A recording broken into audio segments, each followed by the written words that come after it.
We're live from Studio 318. I'm Reed Spencer, joined by my co-host Logan Mosier. It is homecoming week, Yes. America's greatest homecoming celebration. Are you excited? Of course. It's the greatest homecoming ever. You get the walk around, you get the Yeah. parade, get some football, you get to see all the cool stuff on library lawn. It's cool. Let's keep it with the walk around Yeah. and the dying of the fountain and Usually the game's good. not talk about. Really quickly, what is your favorite part about homecoming? It's probably the walk around.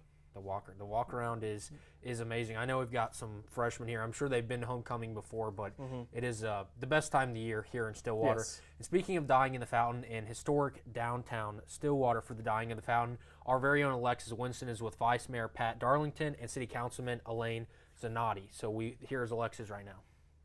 Hi guys, we're down here in historic downtown Stillwater as we're kicking off OSU's homecoming with the dying of the fountain here downtown. We're here with the City Councilwoman and Vice Mayor, and we're just going to talk a little bit about what homecoming and the parade means to the city and its residents. If you can just start.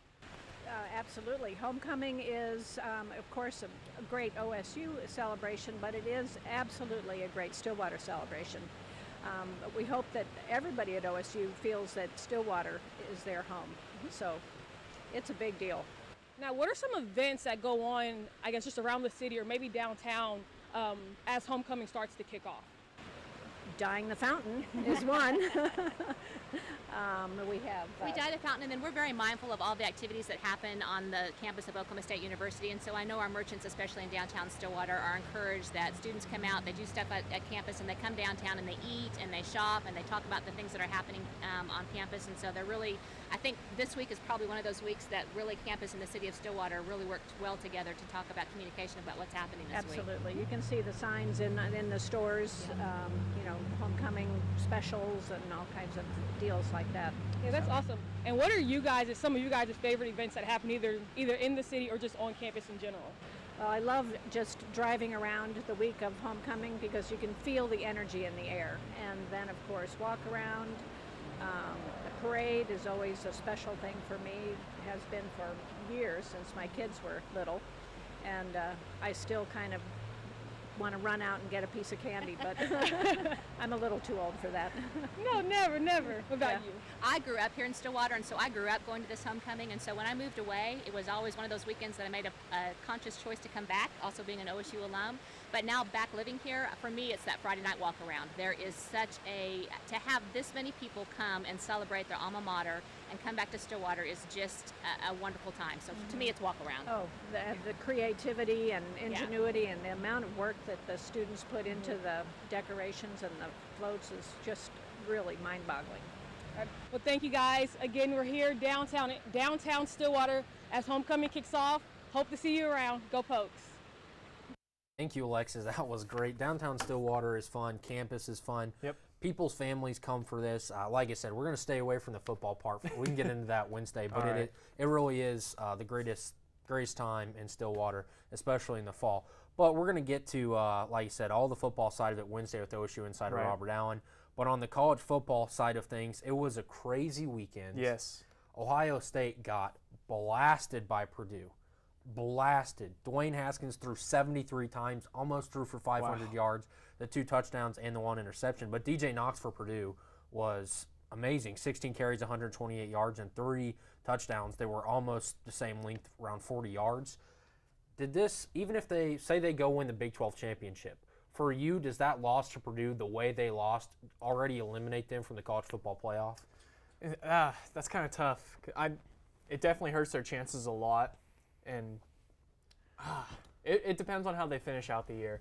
If they go and they win the Big Ten championship in a convincing way, I can't hold it against them too much just because of the rest of their year. Everyone has an off week, Purdue, though, Logan. I know. They started out 0-3. They're known for engineering, not for football. But since they went Purdue. 0-3, they're 4-0. I mean, you look at Georgia's loss to LSU in Death Valley. Yeah. Michigan's loss to number 3 Notre Dame. Their losses to Purdue. Luckily enough for the Buckeyes, Urban Meyer is going to forget it by next week. Right. He can delete this game from his phone. Well, he has to ask someone how to do that. He doesn't know how to do that. But he'll forget nonetheless. He forgot how to coach Saturday night. Yeah. It was an amazing story. I don't want to get his name wrong. I believe his name was Trent, the Purdue student that had bone cancer, had to withdraw from school from being so sick, found his way to the game. The whole school rallied around him, and they found a way to win. Now, we'll get to your Michigan Spartans back in the My Michigan Wolverines. Wolverines, Spartans, whatever they are. They're not going to go anywhere at the end of the year, so it doesn't really matter. We'll see. But let's go down to LSU. LSU All right. beat Mississippi State 19-3. Probably the most boring snooze fest SEC reigning. It was a bad game. Yeah. Now, LSU has the star linebacker who was called for targeting in the second half. Yes. They have a bye week coming up, and then they have Alabama coming in to town.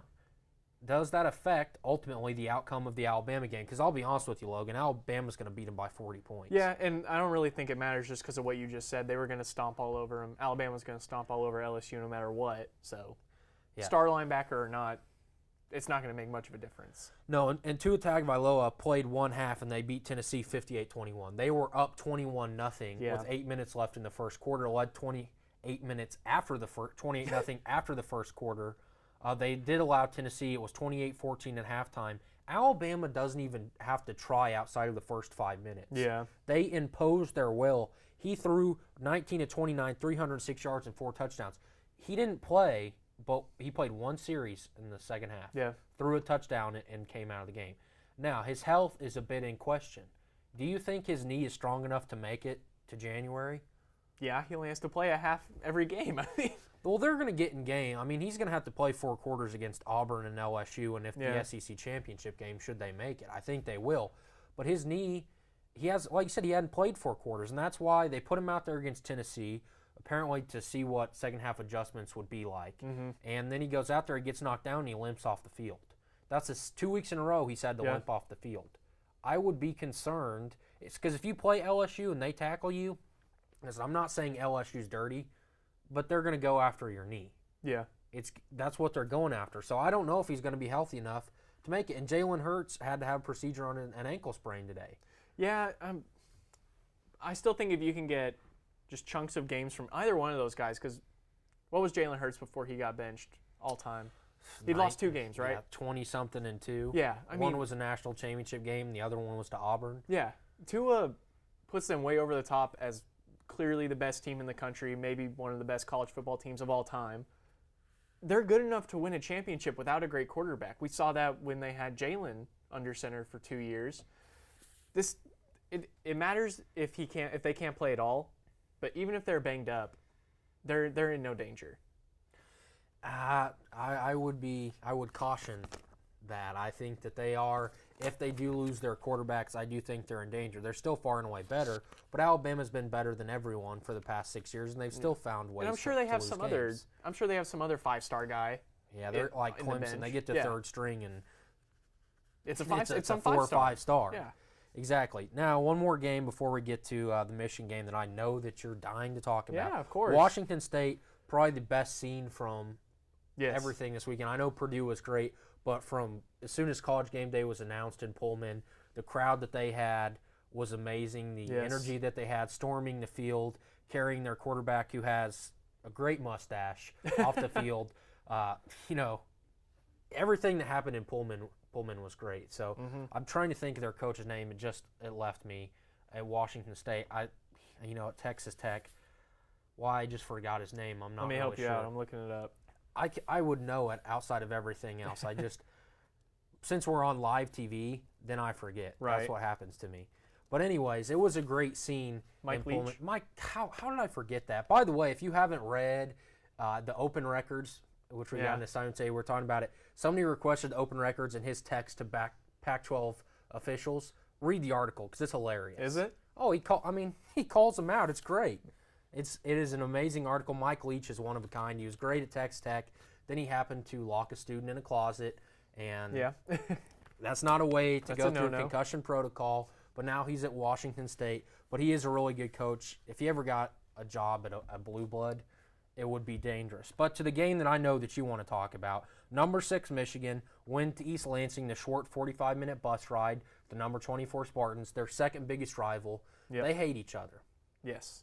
So I have a few questions here. We'll go through, obviously there's a long history, but Michigan is warming up on the field in pre-games, and the Spartans take their 100-yard walk. They don't do it with their helmets on, and they usually do it 15 minutes after when they did. But they go through, they shove the Michigan linebacker, who was at midfield. He goes on the logo and kicks in, which I'm not a fan of. I don't think he should have responded that way. And then after the game, they're jumping on the logo. They beat them 21-7. They're jumping on the logo. The other Michigan State linebacker, Chase, I'm forgetting all the names today. He's on Twitter telling reporters to hold this L. He wants to apologize for absolutely nothing. Michigan is arrogant. They are rude. They are somewhat fun to watch, but this arrogance makes me want to watch Michigan even more than the history of Michigan does.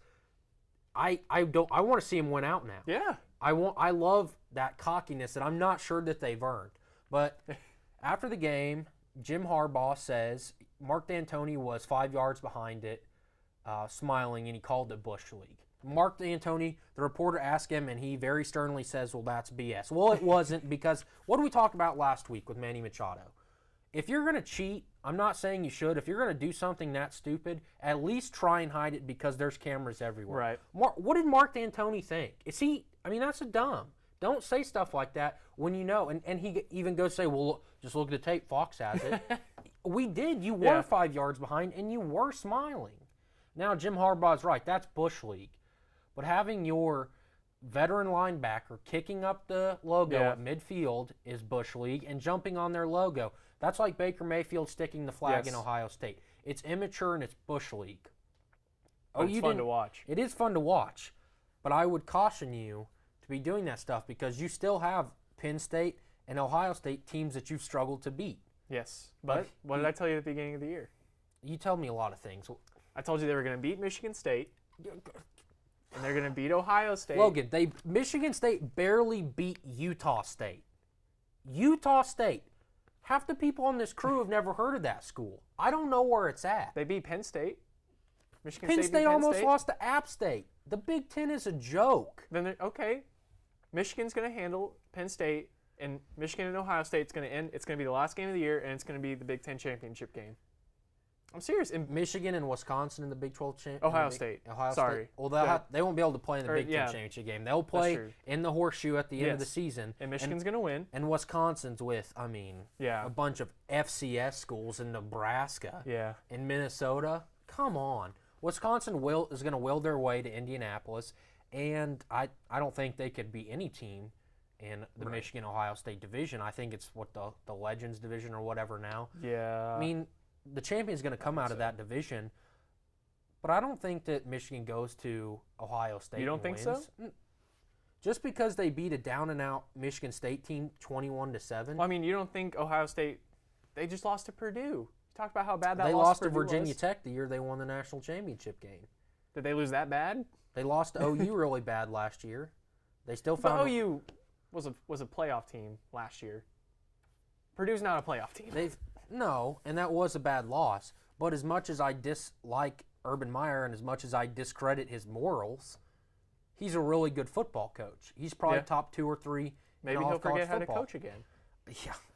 Maybe he'll accidentally delete his playbook or something. By the way, not kind of off topic, but Urban Meyer seen after the game eating a Papa John's pizza. It's bad. Does Ohio State just do they? They don't live in America. They don't live on Earth. Put a Pizza Hut box in front of them. Like, don't be doing this. They don't think.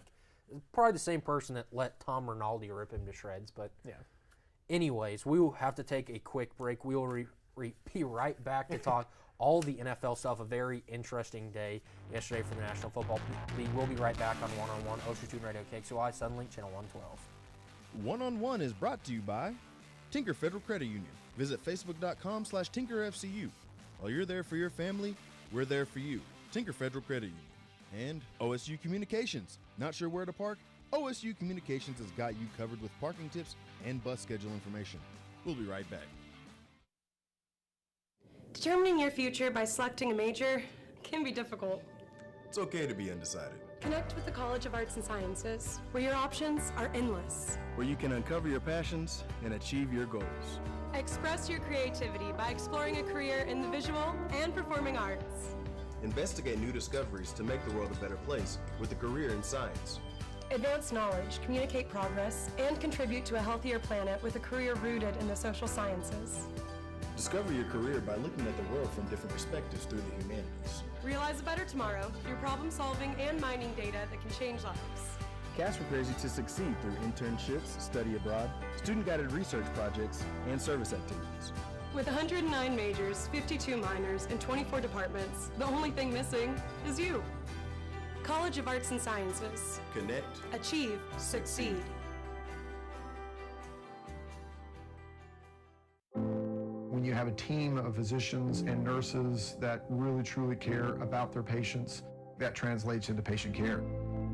It's a small practice, it's a small town. Everybody really takes that time to put the patient first. Everybody cares what's happening to me and that I'm making progress and I'm gaining my freedom back and my mobility back. This patient is saying thank you.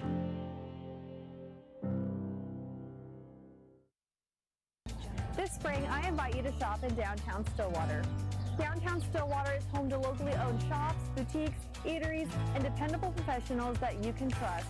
Find the perfect gift for your graduate, have a delicious meal with mom, or just stop in to enjoy great spring savings. By creating a demand for local goods and services, you can ensure a place for the local businesses that help give our community character and keep it unique. On behalf of Downtown Stillwater, thank you for shopping local.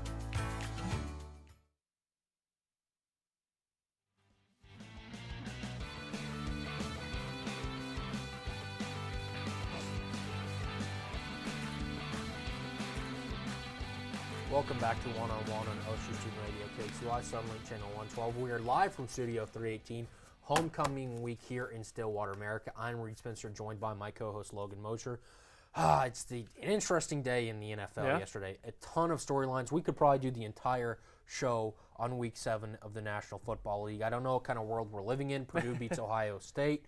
The Dodgers and Red Sox in the World Series. Blake Bortles gets benched. Well, that's a world I can understand. Yeah. But Justin Tucker misses an extra point. Yeah. He's now 255 out of 256, but we'll get to that later. I want to start with Jacksonville. Houston goes down to Jacksonville. Deshaun Watson has to ride on a bus because bruised ribs if he can't get on a plane, should not play football. Probably shouldn't be playing football, but he did. He had a decent game. They beat the Jaguars 20-7. Andre Hal came back after being diagnosed with cancer, non-Hodgkin's lymphoma, fought his way back. An incredible story there. Back on the field, like I said, Deshaun Watson had to ride a bus, a 12-hour bus ride. Yeah, 12-hour. Crazy.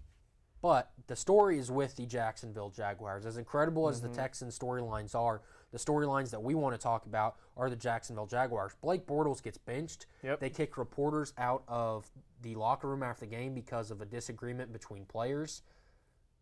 Where are the Jaguars at? In a mess. You know, everyone kind of thought they were next after last year, after they went to the championship game. They're like, they're next. They're going to take down the Patriots and all that. And they're a mess. I think I saw a stat. They've been outscored like 50-something to 8 or 40-something to 8 in the last 3 games or something like that. Their elite defense has disappeared. Jalen Ramsey himself has disappeared. He got destroyed. Dominated yesterday. Yeah. DeAndre Hopkins had a great day yesterday, as you can see right there. And it's Blake Bortles is shocker. Blake Bortles is not an elite quarterback in the National Football League. He put together enough games where he was decent, but he's kind of come back down to earth in almost the opposite way. He's had a terrible last couple weeks, and so bad this week he got benched. Yeah. That's not good. This is a mixture between thinking they beat the Patriots in week 2 and everyone we knew it on the show. The Patriots struggle all the time. They will be back. Yeah.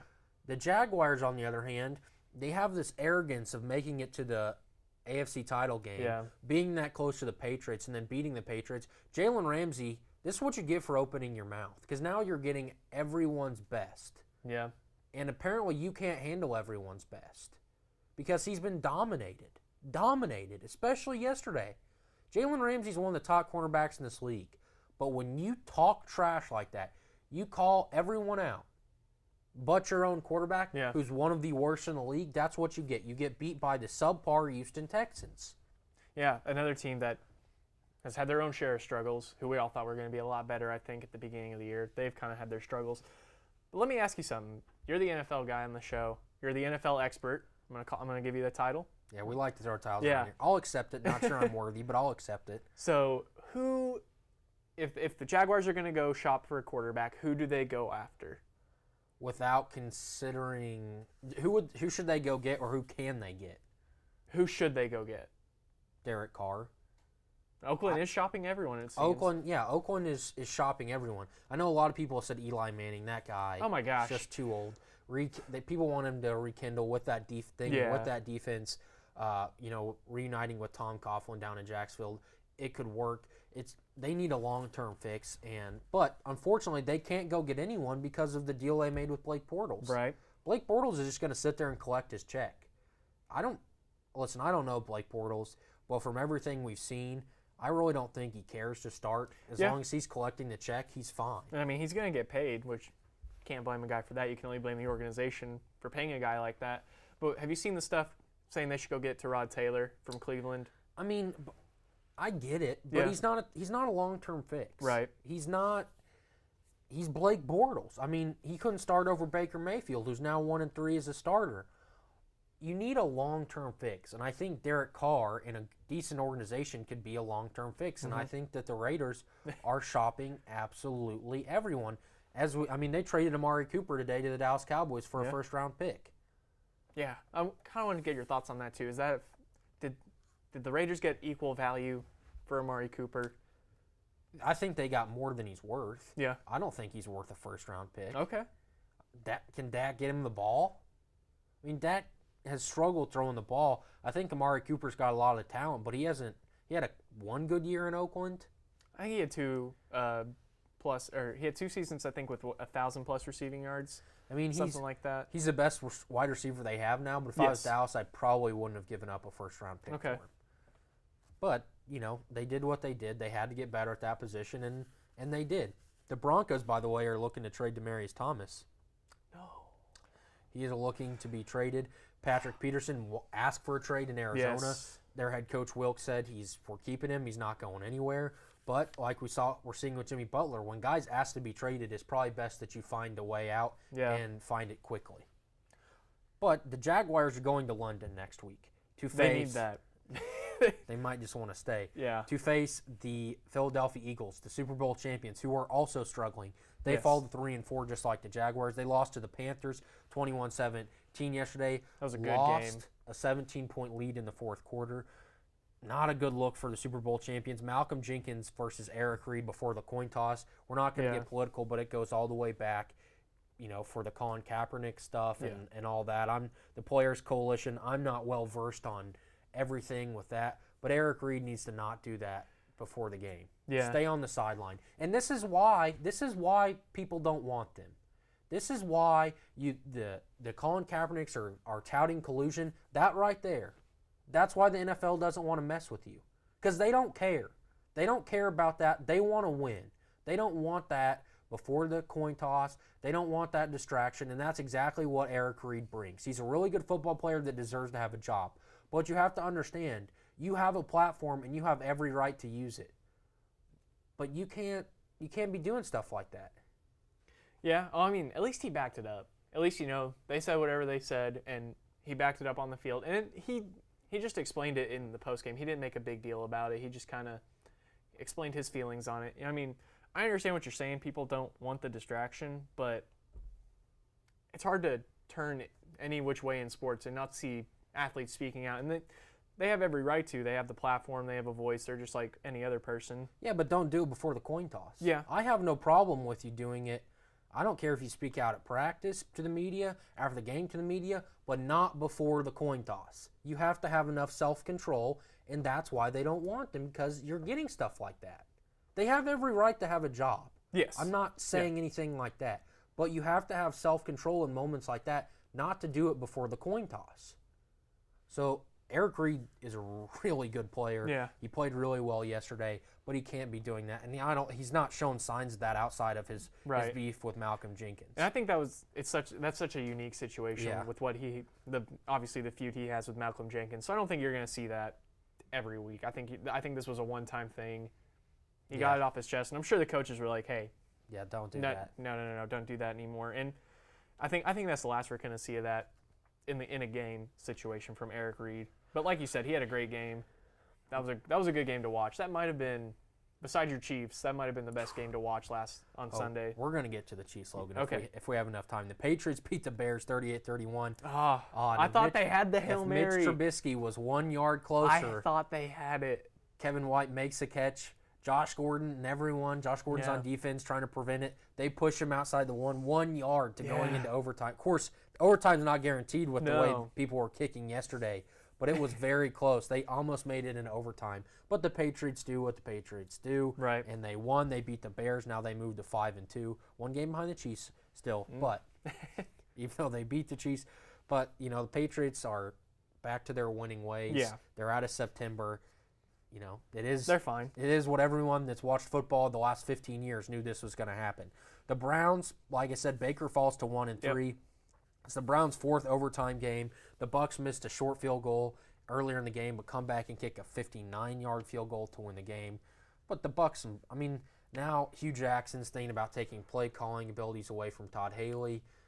The Browns should think about taking coaching duties away from Hugh Jackson. I mean, this is they've been more competitive and they're starting to turn a corner, but they are still incompetent.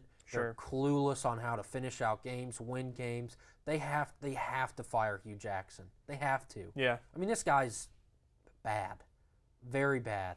And I don't think it's Todd Haley's play calling. No. It's Hugh Jackson. They got to find ways to win more of these games. They're now 1-2-1 in overtime. I don't even know what their record is. 2-4-1. That's not good enough to keep his job, especially after going 1-31.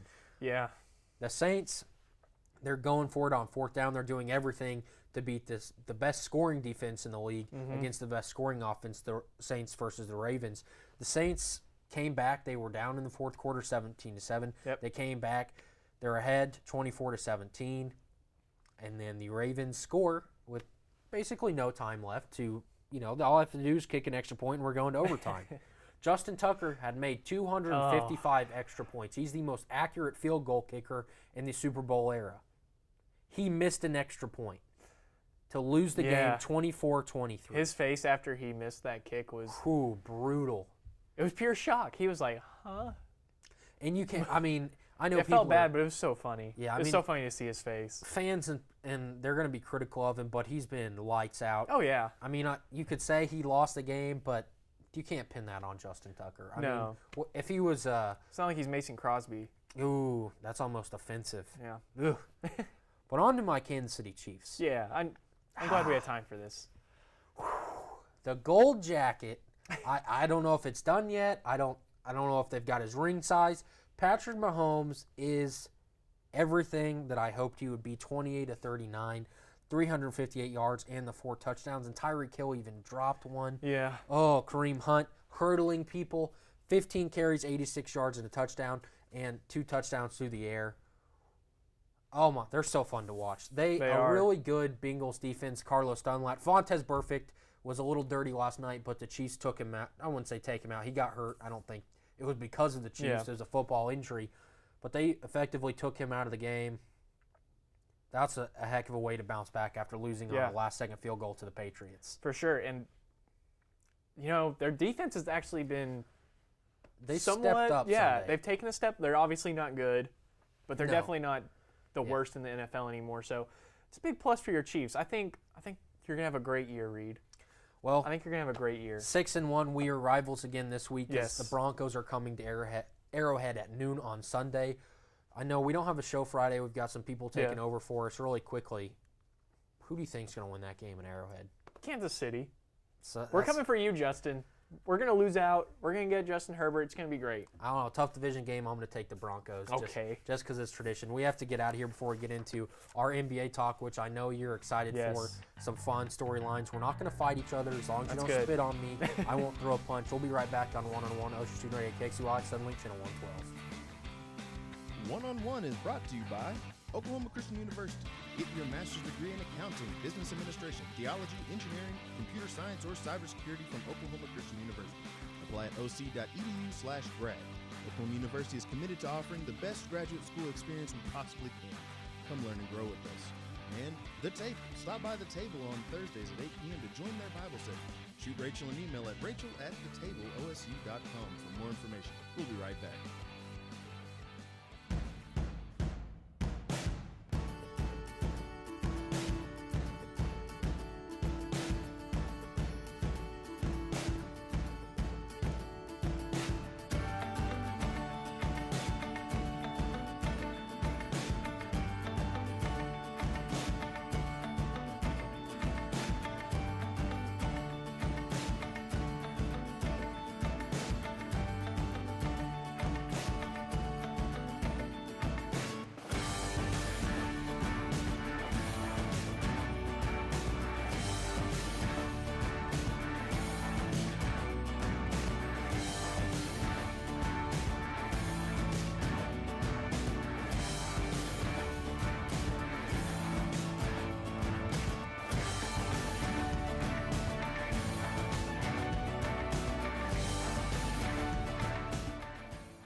In my mind, I was never going to walk right again. Before we were through, we had walked 23 steps. And that was my first steps of freedom. This patient is saying thank you.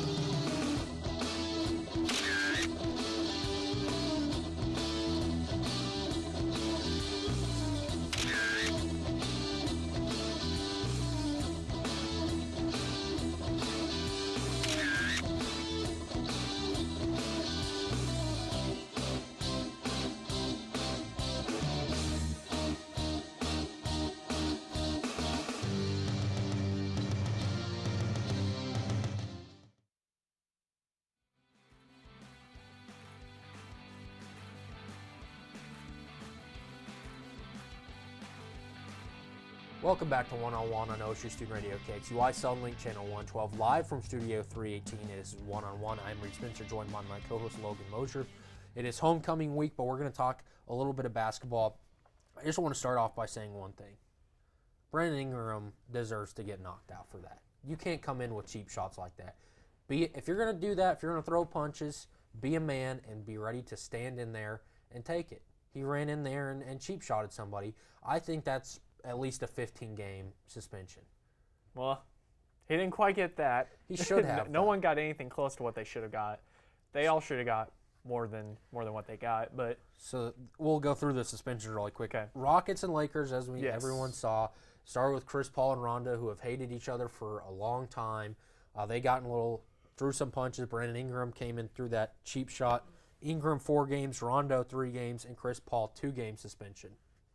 What do you think they should have got? I think they all should have got a minimum of somewhere between 5 to 10. Yeah. I think Brandon Ingram should have got the most because, you got to get suspended for throwing punches, but to come in there, at least throw punches when they can see you. Yeah. Don't come in there and throw a shot like that. And I really don't think that Brandon Ingram would have done that if he wasn't playing on a team with LeBron James. I think that was he's been in the league a couple years now, but Yeah. I think that was a young guy thinking that he's on a team with LeBron and Rondo now, and he can almost get away with that stuff, trying to make himself look a little bit of like a tough guy. Brandon, have you seen Brandon Ingram? It's very thin. Probably not a lot of power in that punch. No, but he can't come in throwing cheap Yeah. shots like that. Now, what did we talk about earlier with Mike D'Antoni at Michigan State saying he didn't do something when the tape clearly says otherwise? Rondo saying I didn't spit. When you can see spit coming out of his mouth. The internet is undefeated. Someone had such a good video of that, and there were camera angles from everywhere. The NBA should be happy that the internet is a thing, because like you said, in the video that everyone had seen for a couple days, you really couldn't tell if he'd spit. But then someone released, probably one of those reporters down there had one of the courtside views, and you could clearly see that he spit on him. Yeah, and then shoving Harden before that and getting in the face of a ref. That's a game right there. Brandon Ingram, we can't be doing this. Brandon Ingram has got to learn. If you're going to fight a guy, you need to stand face to face and be ready to go. I'm sure LeBron had a long talk with all those guys. Now, here's an argument that which I think is stupid, but it's been circulating sports talk shows today. Was LeBron wrong for holding Chris Paul back and going off with Chris Paul? You gotta just hold whoever you're closest to. That's who you hold back. It's like at that point it doesn't really matter who's on your team or who's in the fight or whatever. You gotta break everyone up. You gotta make sure it stops, and then you can go to your team and cool them down. It does not matter who you hold back. And he's friends with Chris Paul. I was about to say, they're friends. The banana boat, man. Yeah. I mean, I thought that argument was just dumb. Yeah. Listen, everyone, especially, on the ESPNs and the Fox Sports, well, LeBron needs to stick with his teammates. That's what he needs to go. Stop. Everyone wants to be LeBron's teammate, okay? Yeah. Everyone is okay with LeBron. LeBron can do what he wants, and they're still going to be loyal to him. I don't buy that argument whatsoever. Yeah. But Rondo's always been a little dirty. He's an agitator. Chris Paul also a little dirty. I love the when they slow down videos, because when it first happened, everyone's like, "Oh, Rondo got a good shot on Chris Paul," which he did, but Chris Paul hit him back with a combo. Yeah. He got him just as good that you couldn't see in real time. But I love these fights. Yeah. I love these fights, but I do not like cheap shots, and that's what Brandon Ingram did. A fake tough guy who, if LeBron wasn't on his team, would have never done this. He needs to learn his lesson. I don't think 4 games is enough. I think it should have been 15. Send a message if you're the league, not 4. And, there's also a theory circulating Twitter that it was so light because Chris Paul's the president of the Players Association, and you can't be giving guys on LeBron's team too many games off because it could be bad. Well, I'm not saying I buy into that. I'm just saying that's out there. Well, yeah, I mean, that probably takes a role in it, Yeah. but Chris Paul isn't a guy who gets in a ton of these scuffles. Rondo, on the other hand, is, and Rondo started it. Yeah. Rondo absolutely deserved to be punched. There's a good video on YouTube you can find, and it kind of goes through the whole game, and it's like, it leads to the build-up, all the dirty, like the little cheap stuff that everyone does during the game and how the refs were calling the game. It's an entertaining watch. It's set to Kung Fu Fighting, so if you want a good laugh, I would recommend finding. I can't remember what the video is called, right? So we are in agreement that the suspensions were not enough. Yeah. We agree on something. We do. I like it. It's nice change of pace around here. And now we'll get to Trae Young. Dropped 35 points, 11 assists, and a 133-111 win over Cleveland, I might add. Not a very good Cleveland team. Listen, everyone wants to anoint Trae Young the next Steph Curry. I don't like Trae Young, and I think it's clear why. He went to that school down south that no one has any respect for. That's why I don't like Trae Young. I think he was overhyped, his teammates didn't like him, and he choked when it was the most important. They sucked down the stretch in Norman last year. They sucked in 2018. They're still going to suck in 2018, just the second half. But, yeah. Is Trae Young going to be able to score 35 points like this even 5 more times this year? Yeah, just because the Hawks team's that bad, and I think he'll get that many opportunities to put up a lot of shots. Do you think he has all-star potential in this league? That's a good question. If the East stays as bad as it is, yeah. Oh, I do. Man, if Trae Young's an all-star. I think he has the potential. He's a really good – I told you beginning of the year, he's a really good playmaker. He showed that off last night with the 11 assists. I think he's going to be able to average close to double-digit assists his rookie year. I think, as much as I hate to say it, I think he will be an all-star someday. And we're back to disagreeing. Yeah. And just like that, it's gone. I know. Just like that, it's gone. He did have a really good game, but there's times where it's either makes SportsCenter because it's so bad, right, or makes SportsCenter because it's so good. Right. And he made it the other night because it was so good. The Hawks aren't making the playoffs, though. They're going to be awful. Your winless teams, Logan. Yeah. There is the Wizards, the Bulls, the Cavs, the Lakers, and the Thunder. Oklahoma City Thunder. What is wrong with your Oklahoma City Thunder? Russ has only been back for 1. He was back last night. That's the main thing. In a loss. Yeah. But 0-3. Now, it's an 82-game season. I'm not wanting you to press the panic button just yet. It is an 82-game season. It is October. Yeah. But 0-3 is not where you want to start if you're the Oklahoma City Thunder. It's the first time they started 0-3 since they moved to Oklahoma City, actually. Uh-oh. Yeah. But, I mean, Russ has been back for 1 game. They're still missing Roberson, I think. They're trying to incorporate Noel and Schroeder. I'm not saying that's justification for losing to the Kings and letting Iman Shumpert cook you for 20-something points like that. But Iman Shumpert, yeah, Logan. I know. But I think the what was the best part about the Thunder last year? It was their defense. And I know they had Melo, but they were a really good defensive team. You didn't give me time to answer. I was going to say the epic playoff collapse. Well, I knew you were. That's why I didn't give you enough time. But who'd you say they were missing? Andre Roberson. Oh, I still think they're missing Kevin Durant. Well, yeah, that's duh.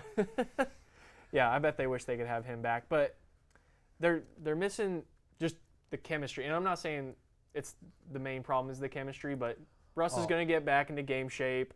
I know what the main problem is, and they just showed it on TV. Say it. You know what I'm about to say? Yeah, I want you to say it. Billy Donovan. Yeah. It's just not. He's not getting them to the promised land. It's Yeah. not going to happen with Billy Donovan. Go take Florida to Final Fours again. I just don't think I don't think the players believe in him. I don't think he's a leader to that team. I think it's Russell Westbrook who's their fearless leader. Yeah. I mean, the Warriors are Steph's team. Yes. But Steve Kerr is the final say at Golden State. I don't think that Billy Donovan's the final say in Oklahoma City. I agree with you. And another thing that is totally plaguing the Thunder is their three-point shooting. It's been their Achilles heel for years, for a long time. I can't let me find the stat off the top of my head, but it's bad. I think they are a 20-some or 30-some% three-point shooting team right now.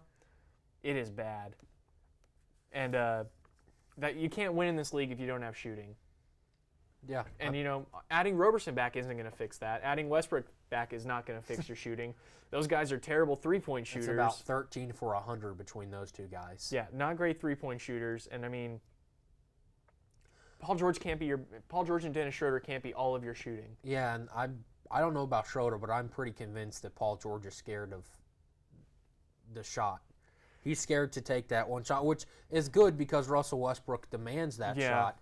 But you need somebody that can make it. And Russell Westbrook's, I think he's a top 3 or 4 player in the NBA. They're going to get better. Like I said, we can't be sitting here, pressing the panic button. Yeah. We're 3 games in, 2 of them without Russell Westbrook. They're going to be just fine. They're going to make the playoffs. I wouldn't worry too much, but not the start you're looking for as a Thunder fan. Now, Jimmy Butler is loving the boos. Then they're chanting MVP. Yeah. What do we learn the first weekend? I know I will be perfectly fine if you tell me that we learned that the Toronto Raptors are maybe better than they were last year. I'll be perfectly fine if you say that. Yeah, I think we learned that adding Kawhi Leonard and Danny Green makes your team a lot better, even if you gave up DeMar DeRozan. Yeah. Kawhi Leonard's just that kind of guy. I think we've learned Denver's a really good team. Denver's one of the only undefeated teams left. They beat the Warriors on a close game last night. I thought that was a foul, by the way. But you can't count on that at the end of games. No, but I think Steph should have taken the shot. Yeah. At the end of the day, it's like we just said with the Thunder. It's an 82-game season. Right, and like I said, I think I kind of underrated Denver going into the season. I can't remember exactly where I said they would finish, but okay, sorry. A stat from the Thunder: they are 26 for 109 from 3 so far this season. That is 23.9%. That's not good. I had to add that. Sorry. I just heard somebody up in the booth. Yeah, someone upstairs is not happy about that. But, yeah, I think Denver's a really good team, like I said. I think Kawhi makes Toronto a lot better. What else? I'm trying to think of what else I've learned. What have you learned? That every time we get high on anything New York, they fall flat on their face. That's what I learned about the New York. Of course, I kind of expected it with the New York Knicks. I'm kind of with you. The Raptors. The Raptors are good. Are really good. I think the Bucks are really good. I think we've learned that. Yeah, and I'm not going to say because it would get laughed at, and I don't believe it. But the shift in the West and how powerful they are is slowly trickling. Now, it's never going to be completely even. Yeah. But you can see LeBron was the only star in the East for so long, and now you have like 4 All-Stars in Boston. Yeah. You have Kawhi in Toronto. You have Philadelphia. It's not the West, and it will take a ton to get them there. Yeah. But the power shift is slowly sliding back towards the East side. If you look at the future, I can see what you're talking about. Young guys in Philadelphia. Hopefully Kawhi stays in Toronto if they want to stay relevant, and all the young guys in Boston, like you said. I can see where you're going with that. I don't necessarily agree with that, but I can see where you're going. I don't mean it as it's anywhere close to even, but it was way up here for the West. Yeah. And the East was down here, and now it's like right here. Like Yeah. it's slowly moved, but you have to acknowledge that it has moved. Yeah. Has your prediction for a champion been changed, or is it still Golden State? It's still Golden Okay. State. I had to It's make sure. It's still, whoa, it is so much Golden State. Yeah. The Pelicans are going to be really good as well. They're going to be fun to watch. Yeah, I mean, 110 points a game. By the way, the Pelicans are scoring 140 per game. Oh, my And gosh. also allowing 120. Yeah. But we have to take a quick break before we get back and break down the World Series between the Los Angeles Dodgers and Jason Clicchio's favorite team, the Boston Red Sox. We'll be right back on One on One. OSU Student Radio, KXUI, Sunlink Channel 112. One-on-One is brought to you by It's like Beetlejuice. Oklahoma Air National Guard. Yep. Contact Oh, there Oklahoma you- Air that is National Guard at 800-GO-TO-ANG or visit their website at goang.com/OK for more information about how to get 100% college tuition. And Unitarian Universalist Church. If you're looking for a church home, visit Unitarian Universalist Church of Stillwater, located at 320 South Stallard Street. They offer an alternative spiritual path and welcome all races, religions, and beliefs. They're also LGBTQ friendly. Services every Sunday at 10:30. We'll be right back.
Stillwater Medical Center now offers a convenient way to view your health information online. It's secure, easy, and free. Our hospital and clinic patient portals allow you to view results and reports, medications and allergies, track visit histories, view upcoming appointment information, and see your statements. To enroll, go to stillwatermedical.com and click on the patient portal link near the top right of the page. If you have questions, please feel free to call 405-533-6010.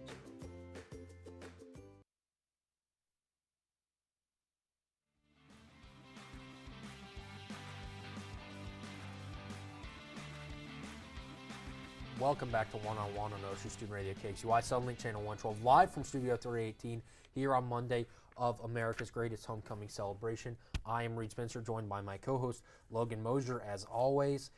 Probably our least sport we talk about is Major League Baseball, and after next week, we're not going to talk about it until spring.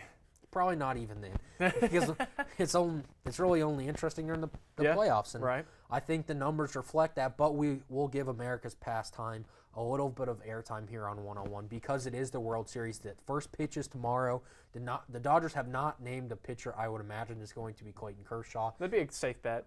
Even though he pitched the 9th inning of Game 7 of the NLCS, 1 inning, I think. Yeah. 3 days rest, I think he will be okay. But that would make it Chris Sale versus Kershaw should the Dodgers go that way. The 114th World Series, the Red Sox open up at -135. The Dodgers are looking for their first title in 3 years. Yeah. The Red Sox are looking for their 4th since 2004, the great 3-1 comeback and the 3-0 comeback. And the Yankees are so lucky that Twitter was not a thing. And they still get burned for it. I know, but just imagine. The Yankees were the original. They didn't not just 3-1. The Warriors blew a 3-1 lead. The Yankees blew a 3-0 lead to a team who hadn't won a title in 100 years. Yeah. And they That's did bad. it. They did it. Only the New York Yankees, man. Yeah. And I was all in on it. I can't I like the believe it. Yankees more than most people, but in the audio booth is Mr. Colicchio, who we like to give a hard time to. He's the world's biggest Dodger fan this week. Oh, yeah. The huge Dodger Oh, fan. Yeah. I am too, because I don't like the Red Sox. I don't really like Boston. That's just, the last 25 years in Boston in general has been dominant in sports championships.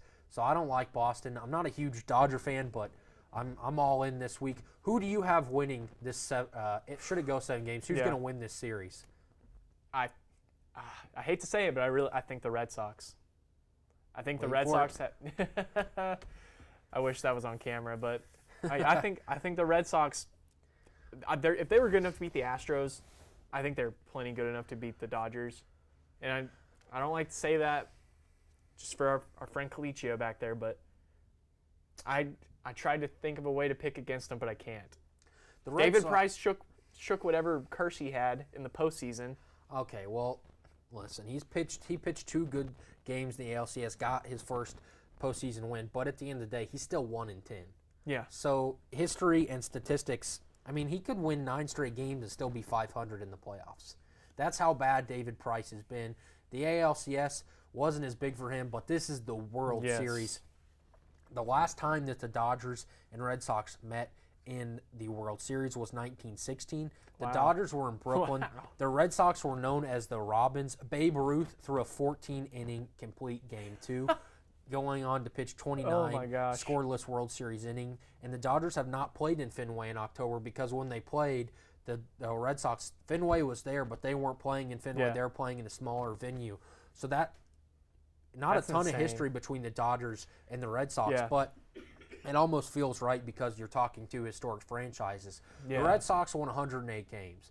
They're trying to be the first team to be that successful in the regular season to win a championship since the 98 Yankees. And I don't think the Red Sox are going to get it done. I really don't. And maybe I'm jinxing them because I picked against them every time. Picked against them to lose.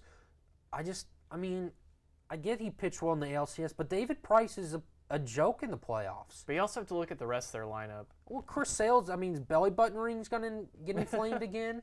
The Red Sox, if somebody's going to have belly button rings in Major League Baseball, it's going to be the Red Sox. I think that was a joke, but, Chris Sale, his health, even though he's good to go in Game 1, it's kind of shaky on what his health could be throughout the series. Right.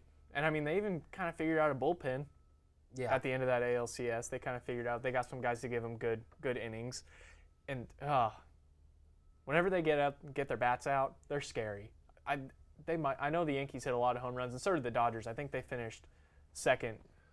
I know they led their league, and I think they finished second behind the Yankees in Major League Baseball. But Boston just knows how to get on base and get runs in. Yeah, the Red Sox, they were the best team for 162, and they've been arguably had a tougher stretch than the Dodgers, beating a 100-win Yankees team and obviously a defending world champion Astros team. It just doesn't feel like the Red Sox here. When you combine all these things, the Dodgers still had to win a wild card game. Yes. They still had, to win their LCS and the LDS. I think the Brewers were a really good team, and they found a way to beat them in 7. They fought a little bit harder than the Red Sox have through the playoffs. Yeah.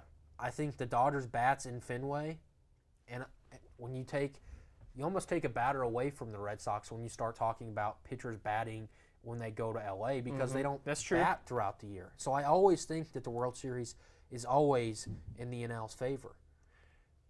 Yeah, but when was the last time the NL won? Let's see, the Astros last year and the Cubs the year before that. Okay. NL. Yeah. And they beat the Indians in 7. And then it was the Royals beat the Mets for that, and the Giants won 3 out of 6 before that. And the Cardinals has had success. I'm not sure that if you break down the numbers, I'm sure it doesn't swing one way or the other in a major way. But I just feel like when you get a guy that doesn't ever bat versus a pitcher that bats all the time, you're throwing it, and you give the Dodgers a DH, who they don't usually have. So, it could get interesting. I think this goes 7 games.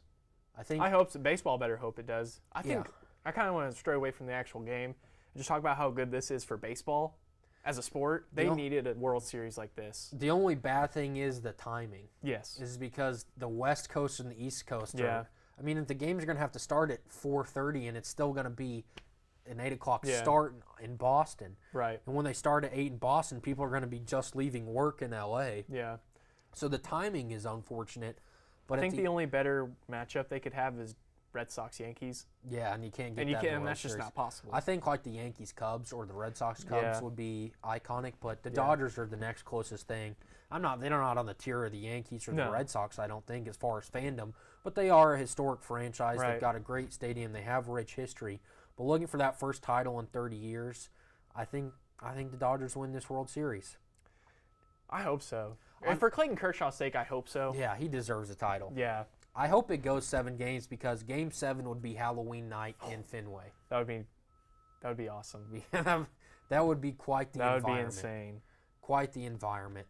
And I would say that, Kershaw, if you need him, he could probably, if they get to a Game 7, he could come out of the bullpen kind of like Bumgarner did against the Royals in 2014. Yeah. Come out of the pen and pitch 4 or 5 innings in a Game 7. And when you do that, you kind of lose all faith if you're the Red Sox.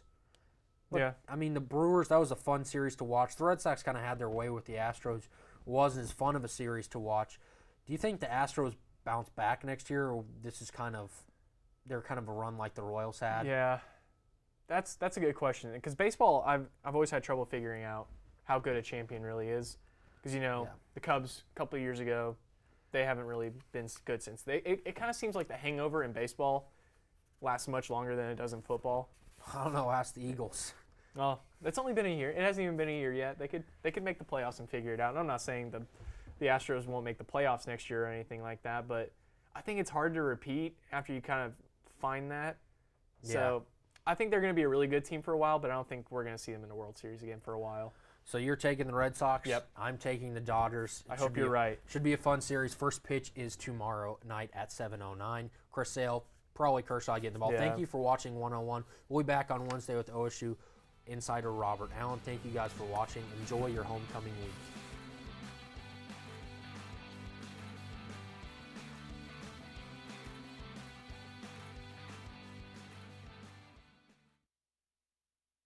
Determining your future by selecting a major can be difficult.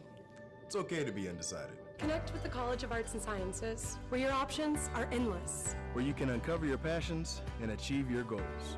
Express your creativity by exploring a career in the visual and performing arts. Investigate new discoveries to make the world a better place with a career in science. Advance knowledge, communicate progress, and contribute to a healthier planet with a career rooted in the social sciences.